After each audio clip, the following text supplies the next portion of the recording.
Hello guys, আমি ইয়াসমিন। সবাই কেমন আছেন? আশা করছি সবাই ভালো আছেন।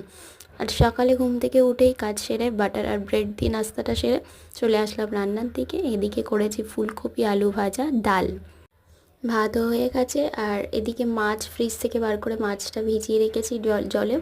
মাছটাও রান্না করব। আর এই 2 পিস তেলাপিয়া মাছ ছিল, ওটাও ভেজে নিলাম আমার মেয়ের জন্য। আচ্ছা, এই মাছটা আমরা আর মাছ বলে জানি, আপনারা কে কী জানেন অবশ্যই জানাবেন। আর এই মাছটা আজকে ঝাল করব, মানে তরতরি করব, যার জন্য আমি পেঁয়াজটা ভেজে নিচ্ছি ভালো করে, মশলাও কষিয়ে নিচ্ছি। মশলা কষিয়ে নিয়েছি, নিয়ে মাছের তরতরিটাও রেডি হয়ে গেছে। দেখুন কালারটা কি সুন্দর এসছে। আর এই মাছটা খেতেও কিন্তু খুব সুন্দর লাগে। খাওয়া দাওয়ার পর একটু ফল কেটে খেয়ে নিলাম। আর এই যে সন্ধ্যাবেলা মেয়েকে নিয়ে বেরোচ্ছি আমার এক আন্টির বাড়িতে। আজকের আমাদের এখানে আছে ক্ষীরপুরি, যার জন্য ওকে নিয়ে একটু বেরোচ্ছি। আর ও রাস্তার মধ্যে কেমন দুষ্টুমি করছে দেখুন, ও আর পুচকি দুজনে মিলে।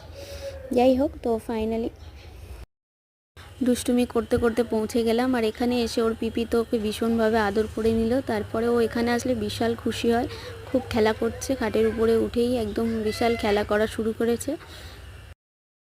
এখানে সবাই মিলে বসে আছি। আর এটাও আমার একটা ননদের মেয়ে। আর এই যে আমার সেই আন্টি, কি সুন্দর লাগছে দেখুন। আর এটা কি সুন্দরভাবে সাজিয়েছে।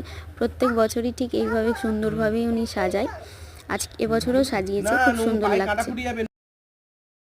ওখান থেকে ঘুরে এসে আসলাম এই একটা বাসে একটা আন্টির বাড়িতে, যেখানে উনি খাওয়াচ্ছিল ওনার একটা রিলেটিভের আইবুড়ো ভাত। আমাকে ডেকেছিল, তাই আমি গেছিলাম। দেখুন এখানেও কি সুন্দরভাবে আন্টি সাজিয়েছে ওদের জন্য ক্ষীর, পায়েস, অনেক রকমের মিষ্টি, মাংস সব দিয়ে। আর এই যে আমি ওদেরকে এবার একটু হলুদ ছুঁয়ে দিচ্ছি।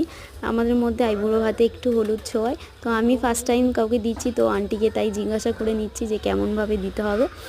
তাই আমি দিয়ে নিলাম। দেওয়ার পর ওদেরকে একটু মিষ্টি মুখও করালাম। আর এই যে যাদের বিয়ে হচ্ছে তাদের দুজনের নামই আমি ঠিকঠাক জানি না, ওই জন্য তোমাদেরকেও জানাতে পারলাম না। শেষে ওদেরকে একটু মিষ্টি মুখ করিয়ে খুব আনন্দ করে ওখান থেকে চলে আসলাম।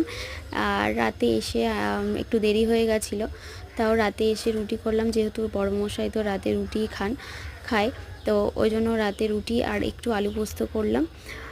আলু পোস্ত করে নিয়ে রাতে দিনটা এখানেই শেষ করলাম। আজকে এই পর্যন্ত, টাটা। দেখা হচ্ছে পরের ব্লগে।